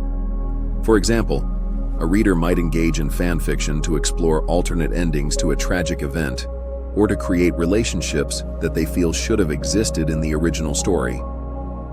The allure of fan fiction is heightened by the sheer volume and variety of content available. With platforms like Archive of Our Own, AO3, and fanfiction.net, there is an endless array of stories in every genre imaginable, each offering a different take on the source material. This vastness can easily lead fans down a wormhole, where they find themselves unable to stop clicking and reading more and more stories. With each new story, there are often unexpected twists, unexpected pairings, and deep dives into characters' personalities or histories that might not be fully explored in the original content. This sense of infinite possibilities and endless new content is what keeps the cycle going. However, while the fanfiction wormhole can be incredibly immersive and enjoyable, it can also become overwhelming. Readers may find themselves spending excessive amounts of time in this space, prioritizing fan fiction over other activities. It can lead to the feeling that there's always more to read, more interpretations to discover, and more fandom subcultures to explore. This unrelenting cycle can sometimes contribute to a loss of balance, where fans feel compelled to keep reading fan fiction, even at the expense of their social life, productivity, or emotional well-being. For instance, a fan might start by reading a few stories about a favorite character, but soon find themselves reading hundreds of fanfics across multiple fandoms, staying up late into the night to finish chapters and indulge in new updates. The emotional attachment to the stories and characters can intensify the experience, sometimes leading fans to develop strong emotional reactions to plot twists or character developments in fan-created content, which can mirror the feelings they had with the original material. Another aspect of the fanfiction wormhole is the social and community aspect that comes with it. Many fanfiction writers and readers interact with each other on forums, social media, and fan platforms, discussing stories, sharing recommendations, and creating fan theories. These communities can foster a sense of belonging and identity, as individuals bond over shared interests and deep dives into specific fandoms. This interaction further fuels the cycle, as it creates an environment where fans feel encouraged to read, create, and consume fan fiction in a group dynamic. In some cases, the fan fiction wormhole leads to a stronger identification with the fandom itself, sometimes becoming a major part of a person's online or social identity. Fans may find their community more appealing or satisfying than their offline world, where they feel a stronger sense of connection or understanding. This can contribute to more intense involvement in the fandom, including participating in fan art creation, cosplay, or contributing their own fan fiction, deepening the cycle of engagement. Overwatch flame wars refer to the heated, often toxic online arguments and conflicts that arise between players within the Overwatch community, particularly during matches or on social media platforms related to the game. These flame wars typically involve insults, blame shifting, and harassment, with players arguing over aspects such as team composition, individual performance, or perceived mistakes made during gameplay. As one of the most popular team-based competitive multiplayer games, Overwatch's community is large and diverse, and its dynamic, fast-paced gameplay can often result in frustrations boiling over, leading to these flame wars. Psychologically, flame wars in Overwatch are driven by several factors, including the competitive nature of the game, the anonymity of online interactions, and the emotional investment players have in their performances. In competitive multiplayer games, players are often highly invested in their success, and any perceived failure or mistake can trigger negative emotions such as anger, disappointment, or embarrassment. When these emotions are not managed or channeled effectively, they can manifest as hostile behavior, which leads to toxic interactions. One of the main drivers of flame wars in Overwatch is the game's team-based structure. Since success relies on effective collaboration, individual players often become frustrated when their teammates are not playing in a way that they believe is optimal. This frustration can quickly escalate into blaming, mocking, or verbally attacking teammates. Additionally, the game's reliance on specific roles, such as tank, damage, and support, means that players might feel that certain roles are not fulfilling their responsibilities, leading to conflicts over who should be playing what character or how they should be playing. The anonymity of online gaming further contributes to flame wars. When players can hide behind avatars or usernames, they may feel less accountable for their behavior, allowing hostile interactions to escalate. In many cases, players feel empowered to say things they might not in face-to-face interactions, unleashing insults, personal attacks, or even discriminatory language. The lack of immediate social consequences for toxic behavior can perpetuate these flame wars, making them more common and intense. Overwatch, with its large and dedicated player base, has become notorious for these flame wars, especially during highly competitive events or ranked matches where the stakes feel higher. The desire to win, combined with the occasional lack of communication and understanding between players, creates an environment ripe for flame wars. A single bad play, missed opportunity, or poor team composition can spark a chain of insults and blame shifting, with little chance for productive conflict resolution. These flame wars can have lasting effects on the Overwatch community and the individuals involved. For some players, the stress and negativity from flame wars can reduce their enjoyment of the game, making it harder to stay engaged or motivated. In more extreme cases, it may even lead to burnout, where players stop playing altogether due to the toxic environment. For others, the emotional toll can affect their mental health, especially if they internalize the insults or feel victimized by the hostile interactions. Examples of flame wars in Overwatch often play out in real time during matches, with players spamming the chat or using voice communication to direct anger at others. After a loss, players might call out their teammates for poor performance or question their choices, escalating the tension. Alternatively, flame wars can occur on social media platforms, where players argue over changes made by Blizzard, the game's developer, balance changes, or controversial decisions regarding the game's development. Overwatch has made efforts to combat this type of behavior by implementing reporting systems, introducing penalties for toxic behavior, and encouraging better in-game communication. Players are urged to use the report feature for disruptive behavior and are encouraged to foster positive interactions through the endorsement system, which rewards good sportsmanship. However, the nature of competitive games and the intense emotions they elicit means that flame wars are likely to remain a challenge in the community. To manage or prevent flame wars, it's crucial for players to practice emotional regulation and take breaks when they feel frustration building up. Communication in-game should focus on constructive feedback rather than blame or insults.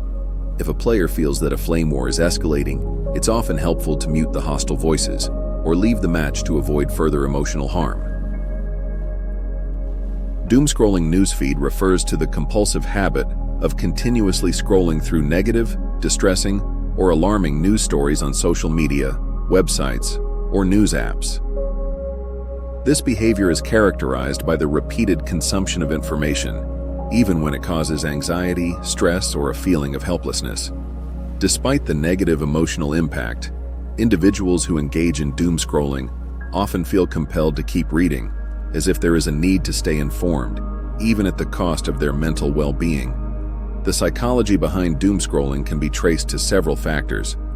One key driver is the brain's natural tendency to focus on negative information, known as negativity bias. This is an evolutionary trait that helped humans stay alert to potential threats in their environment. In the modern context, this bias makes people more likely to engage with alarming or sensational headlines because their brains instinctively view such information as more important or urgent. As a result, doom scrolling feeds into this tendency, creating a cycle where individuals are drawn to negative news stories, even if they have little control over the events being reported.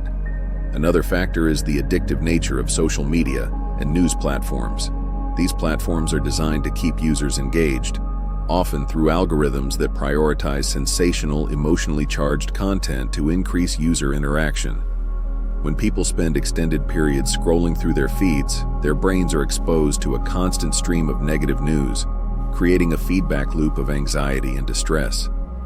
The infinite scroll feature encourages users to keep moving down their feeds, often without considering the emotional toll it takes. While doom scrolling can feel compulsive, it also stems from a desire to stay informed or connected to current events. In a time of global crises, such as pandemics, political unrest, or natural disasters, individuals may feel that they need to stay up to date on every piece of news. This fear of missing out on important updates, also known as FOMO, fear of missing out, can drive people to continue consuming news, even when it starts to feel overwhelming or unhelpful. The emotional impact of doom scrolling can be significant. Constant exposure to negative news can lead to heightened stress, anxiety, and even depression. Research has shown that consuming excessive amounts of negative media can lower a person's mood, making them feel more helpless and pessimistic about the world. In extreme cases, it can contribute to a sense of burnout, where individuals feel mentally exhausted and unable to process the constant influx of information. An example of doom scrolling might be an individual who, after hearing about a natural disaster or political scandal, spends hours reading news articles, watching videos, and scrolling through social media posts about the event. As the day goes on, they may notice their mood worsening, feeling increasingly anxious or sad, but feel unable to stop scrolling. This behavior becomes a cycle where the individual seeks more information in an attempt to understand or feel in control of the situation, even though it only exacerbates their emotional state. The dangers of doom scrolling are not just psychological, but can also impact physical health. Prolonged exposure to negative news can disrupt sleep patterns, as individuals may find it difficult to stop scrolling before bed, leading to late-night media consumption. This disrupts circadian rhythms and can make it harder to get restful sleep, further contributing to anxiety and stress.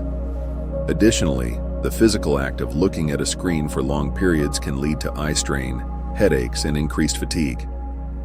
To break the cycle of doom scrolling, it's essential to set boundaries around media consumption. This could involve limiting the time spent on social media or news websites, unfollowing accounts or sources that focus heavily on negative content, or using apps that block or limit screen time.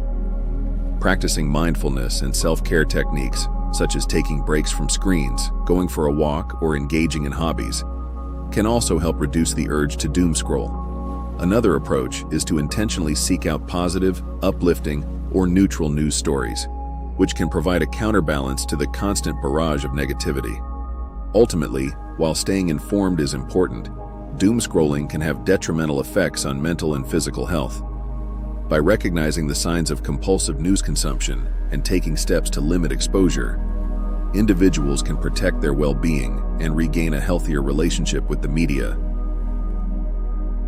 NFT and crypto fixation refers to the obsessive and often unhealthy preoccupation with non-fungible tokens, NFTs, and cryptocurrencies, particularly the pursuit of making quick profits through trading, minting, or investing in digital assets. This brain rot is driven by the allure of new technology, the desire for financial gain, and the influence of social media and influencers who promote these digital currencies and tokens as pathways to wealth. As the popularity of blockchain-based assets like NFTs and cryptocurrencies surged, so too did a fixation on the idea of easy wealth and status associated with these digital assets. The psychology behind NFT and crypto fixation can be rooted in a combination of greed, FOMO, fear of missing out, and an overestimation of the financial opportunities these markets offer. Cryptocurrencies, such as Bitcoin, Ethereum, and others, are often marketed as revolutionary technologies that will reshape finance, art, and various industries. The promise of high returns on investments in these digital currencies has attracted both seasoned investors and those with little to no financial knowledge. The rise of NFTs, which offer a way to buy, sell, and trade digital art and assets, has further intensified this fixation. The concept of owning a unique digital item or piece of art, often attached to a viral trend or celebrity endorsement, fuels the desire for status and recognition in online communities. One of the primary factors contributing to NFT and crypto fixation is the notion of get-rich-quick schemes. Stories of individuals who became millionaires overnight by investing in cryptocurrencies or selling NFTs at incredibly high prices have captured the imagination of many. These success stories, amplified by social media and influencer culture, create a sense that anyone can strike it rich through minimal effort or knowledge.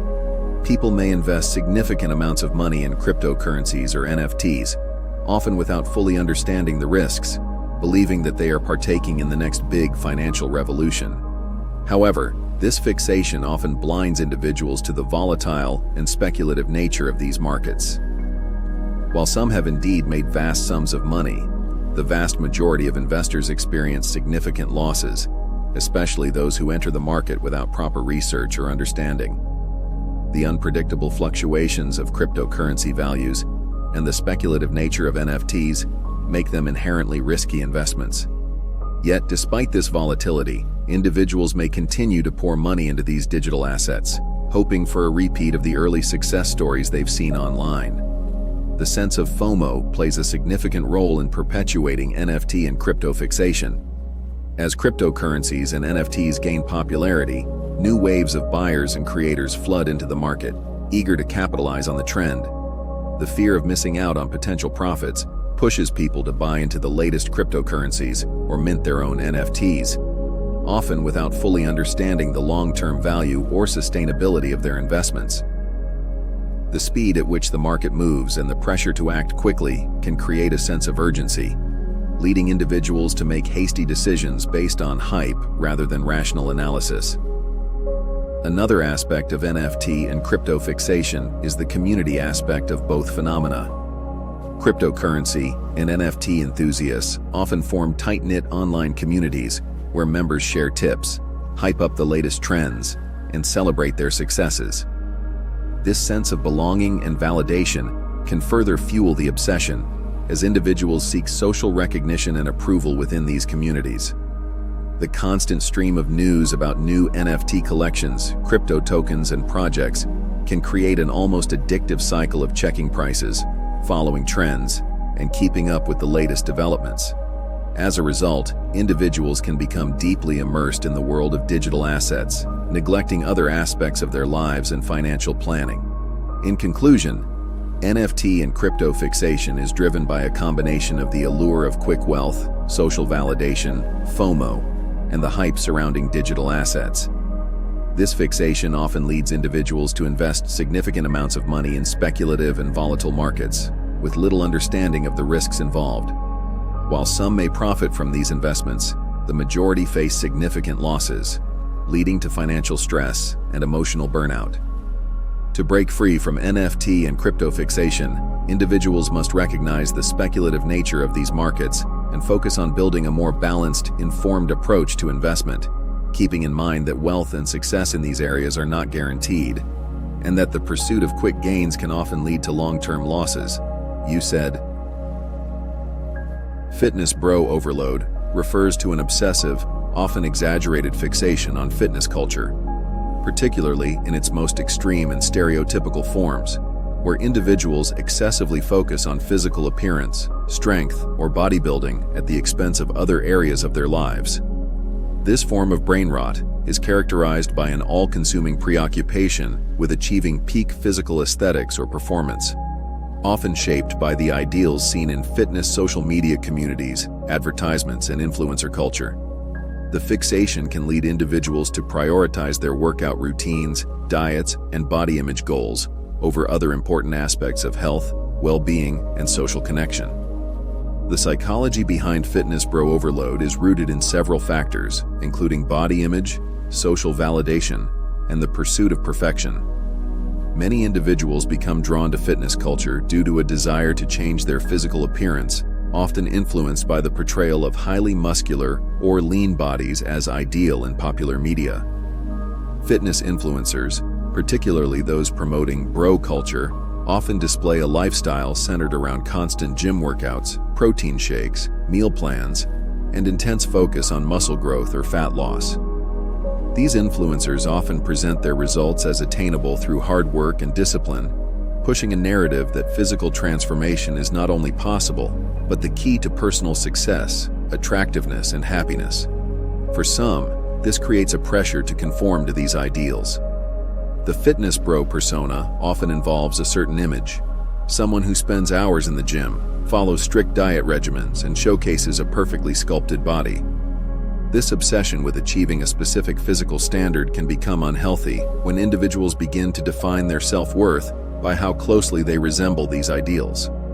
Fitness culture, with its focus on lean muscles, vascularity, and low body fat, can make individuals feel inadequate if they fall short of these standards, contributing to feelings of body dysmorphia, anxiety, and low self-esteem. Social media plays a significant role in reinforcing fitness bro overload. Platforms like Instagram, TikTok, and YouTube are flooded with content that highlights the best physiques, the most extreme workout routines, and the hacks for achieving rapid results. This content is often heavily curated, showcasing only the best moments and bodies, leading to unrealistic expectations for everyday individuals. Fitness influencers frequently promote products, supplements, or workout regimens that promise quick results, creating a sense of urgency and competition among their followers to keep up. The constant bombardment of these images can create an overwhelming desire to keep up with the perceived norms of fitness culture, often leading individuals to push their bodies beyond what is sustainable or healthy. The obsession with the bro lifestyle often focuses heavily on physicality, encouraging individuals to spend hours in the gym, lifting heavy weights, or engaging in high-intensity cardio, while disregarding the importance of recovery, mental health, and balance in life. Many individuals caught up in this culture become so focused on their physical goals that they neglect other important aspects of their lives, such as relationships, hobbies, or career development. This can lead to social isolation, where interactions with friends and family may revolve around fitness-related topics or activities, leaving little room for other conversations or interests. Fitness bro overload also tends to foster an unhealthy relationship with food and exercise. People often adhere to rigid diet plans and workout regimens that prioritize appearance over overall well-being. Some individuals may follow extreme, unsustainable diets, like strict calorie restriction or eliminating entire food groups, in an effort to achieve a certain body type. This obsession with controlling food intake or focusing solely on protein and macros can lead to disordered eating behaviors, such as binge eating or compulsively tracking food, which can result in negative physical and mental health consequences. Exercise, too, may become a form of punishment rather than a tool for enjoyment or overall health, with people pushing themselves to the point of injury or exhaustion in pursuit of their goals. Minimalism over analysis refers to a phenomenon where individuals become excessively fixated on the concept of minimalism, leading to overthinking and overanalyzing even the simplest aspects of their lives. Minimalism, as a lifestyle and design philosophy, promotes reducing physical and mental clutter to focus on what truly matters. While this concept can be empowering and freeing when applied in a balanced way, in its extreme form, it can turn into a type of brain rot where individuals become overly obsessed with stripping away non-essential elements, to the point where they lose sight of their initial goals and create stress around trying to maintain the perfect minimalist life. The psychology behind minimalism over analysis is rooted in the desire for control, order, and simplicity. In an increasingly chaotic and overstimulating world, minimalism offers a refuge, a way to reclaim space, both mentally and physically. For many, the idea of simplifying their possessions and commitments promises a sense of clarity and peace. However, when taken to extremes, this desire for simplicity can lead to constant overthinking and second-guessing about what is truly necessary and what should be discarded. One of the core principles of minimalism is reducing material possessions, often advocating for the elimination of items that don't add value to one's life. This is where overanalysis starts to creep in, People may spend an inordinate amount of time deciding whether or not an item is necessary, constantly debating whether keeping a particular object contributes to their happiness, or if it should be thrown out. This can extend beyond material goods and infiltrate other areas of life, such as relationships, hobbies, or career choices. The relentless search for what is truly essential can cause decision paralysis, where individuals become so overwhelmed by the process of elimination that they end up overanalyzing every aspect of their lives, even things that were once straightforward. Minimalism. Overanalysis can also manifest in how individuals approach their time and energy. In their pursuit of simplicity, they may begin to scrutinize every activity they engage in, wondering whether it aligns with their minimalist values. Even mundane tasks like choosing a meal or deciding on an outfit can become subject to excessive reflection.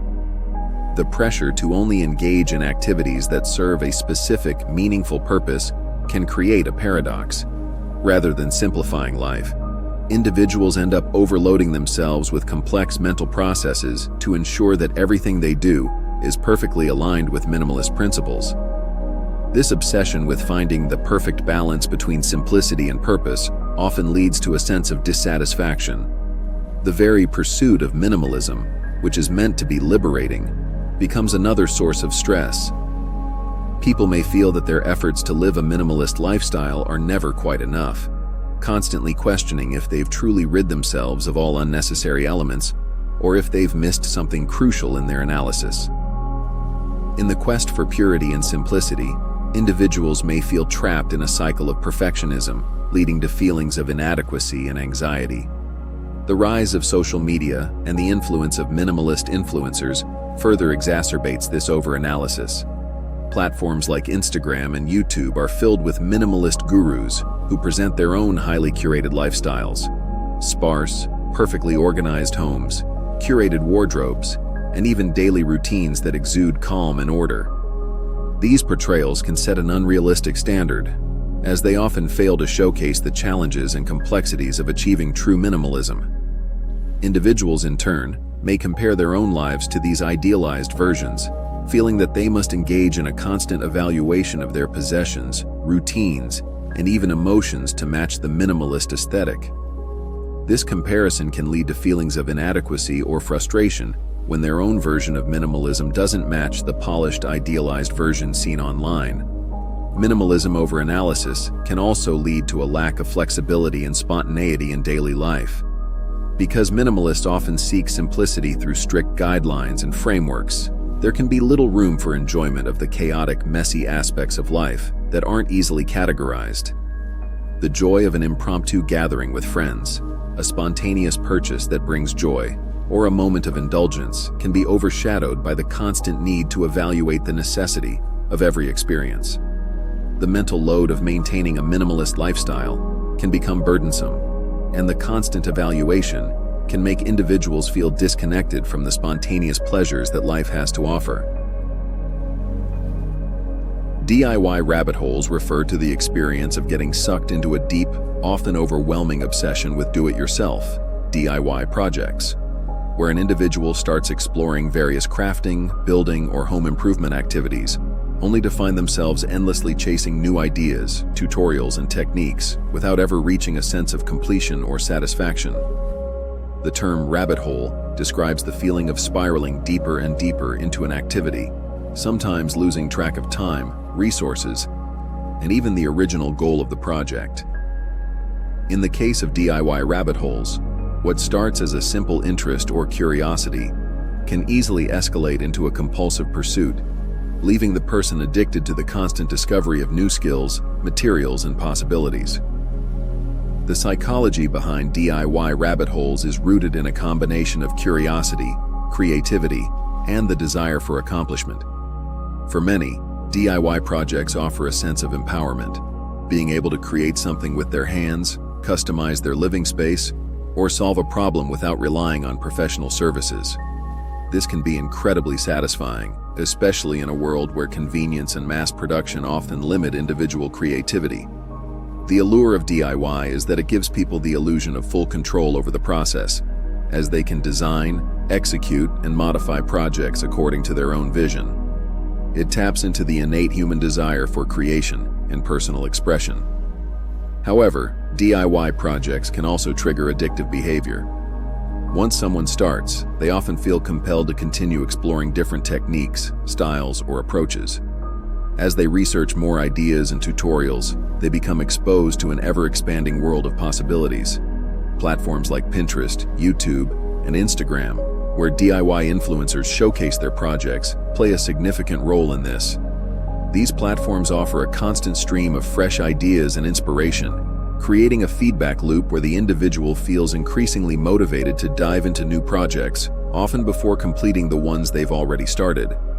The problem with DIY rabbit holes is that they can quickly lead to an overwhelming sense of too much. Too many ideas, too many materials, too many ongoing projects. As individuals continue to consume content, they find themselves jumping from one DIY project to another, each more exciting than the last, with little focus on completing the tasks at hand.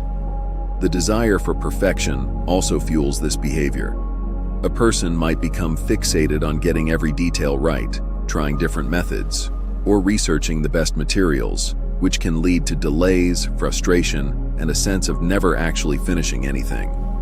DIY rabbit holes are particularly dangerous for those who tend to be perfectionists. These individuals may feel that each new project must be better than the last, and as a result, they spend excessive amounts of time researching, planning, and perfecting before even starting. They may also find it difficult to accept imperfections or mistakes during the process, leading them to continually tweak and revise until they feel satisfied, even if that satisfaction is fleeting. This often results in unfinished projects piling up, creating mental clutter and causing the individual to feel overwhelmed by the sheer volume of DIY endeavors they've taken on. Another factor contributing to DIY rabbit holes is the availability of inexpensive materials and tools that are easily accessible through online platforms or local stores. With online shopping, individuals can quickly acquire supplies and get started on a new project with minimal effort. This instant gratification can lead to impulsive decisions, purchasing materials for projects that may never be completed, only to discover that the next DIY trend is even more compelling. Over time, this cycle can lead to excess, with piles of unfinished projects, unused supplies, and a growing sense of dissatisfaction. The constant consumption of DIY content also plays a significant role in this addiction. As people dive deeper into these online spaces, they encounter curated, highly polished images of what their own DIY projects could look like. These highly stylized visuals create unrealistic expectations, leading to the belief that their projects must achieve a certain level of perfection to be worthwhile. The more they engage with DIY communities and influencers, the more they may feel pressured to produce results that match the standards they see online, which can fuel their obsession.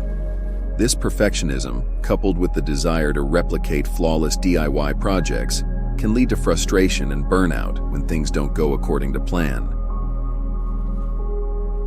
True crime binge refers to the compulsive consumption of true crime media, such as documentaries, podcasts, TV shows, and books, to the point where it becomes a consuming and obsessive activity.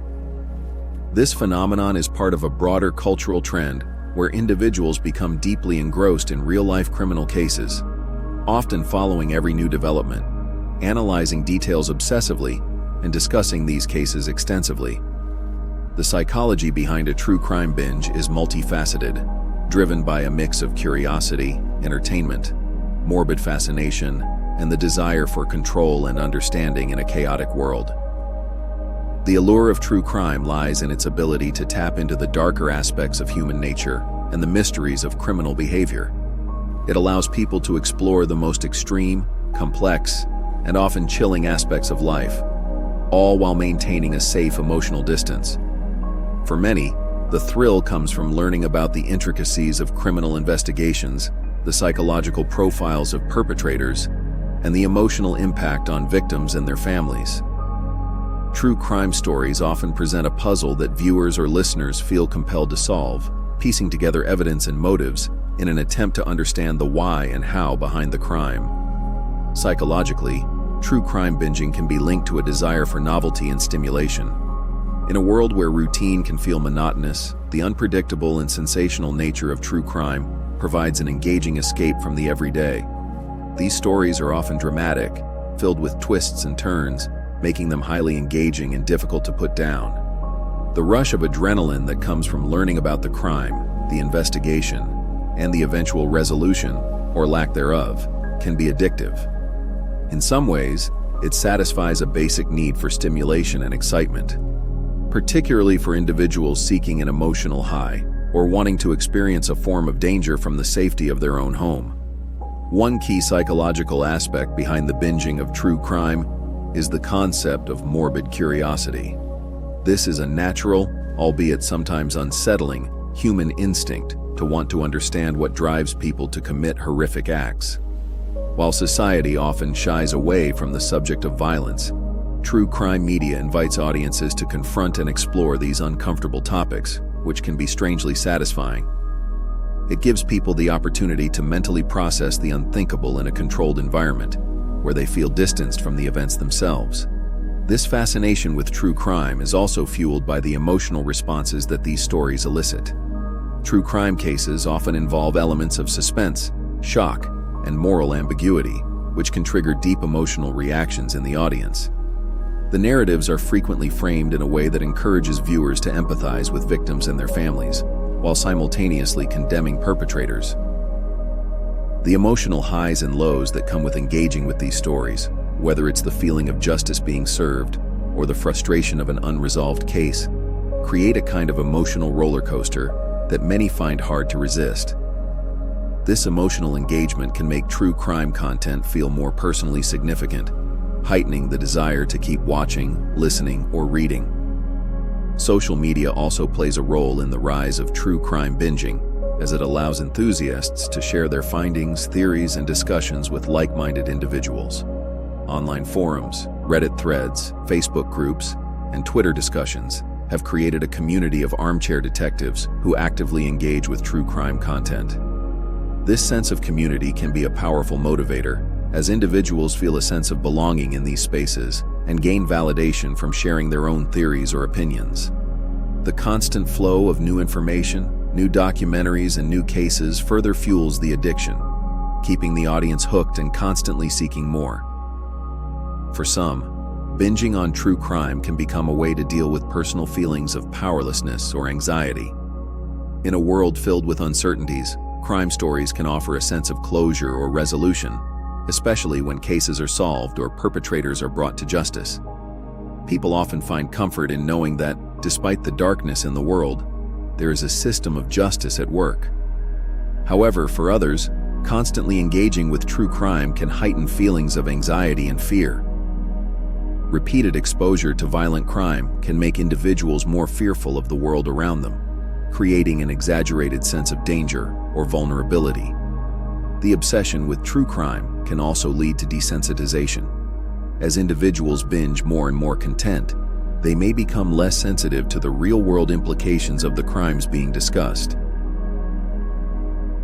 Self-improvement addiction refers to a compulsive obsession with constant personal development and the pursuit of an idealized version of oneself, often to the detriment of one's mental and emotional well-being.